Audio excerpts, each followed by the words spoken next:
ఏం చేస్తున్నాడు దేవుడు? పరిశీలిస్తున్నాడు. నిన్ను నన్ను మనందరూ కూడా దేవుడు ఏం చేస్తున్నాడంటే మొట్టమొదటిగా పరిశీలిస్తున్నాడు. ఇదిగో నా బిడ్డ ఎలా ఉంది, నా బిడ్డ జీవితం ఎలా ఉంది, శ్రమలో ఎలా ఉంది, కష్టంలో ఎలా ఉంది, బాధలో సంతోషంలో ఎలా ఉంది నా బిడ్డ అని చెప్పి ప్రతి ఒక్కరిని కూడా పరిశీలిస్తున్నాడు. నా బిడ్డ ఆత్మీయ జీవితం ఎలా ఉందని పరిశీలిస్తున్నాడు. నా బిడ్డ సన్నిధికి వస్తుందా రావట్లేదని పరిశీలిస్తున్నాడు.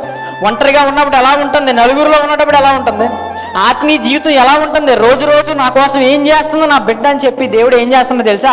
ప్రతి ఒక్కరిని కూడా ఏం చేస్తున్నాడు? పరిశీలిస్తున్నాడు, పరీక్షిస్తున్నాడు, పరిశోధిస్తున్నాడు. ఇదిగో నేను మిమ్మల్ని ఏం చేస్తాను? పరిశీలిస్తాను.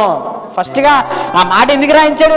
ఆ మాట ఎందుకు రాయించాడు? ఇదిగో ఈ బాధలు, ఈ శ్రమలు, వీటన్నిటిని బట్టి దేవుడు ఏం చేశాడంటే ఇదిగో ఇజ్రాయేలీలందరినీ కూడా దేవుడు పరిశీలించాడు. కాబట్టి ఇదిగో దేవుని బిడ్డలారా, మీ జీవితంలో, మన జీవితంలో ఈరోజు ఒక కష్టం, నష్టం, ఇబ్బంది మనం అనుభవిస్తూ ఉంటే దానికి కారణం ఏంటి చెప్పండి? దేవుడు చూస్తున్నాడు.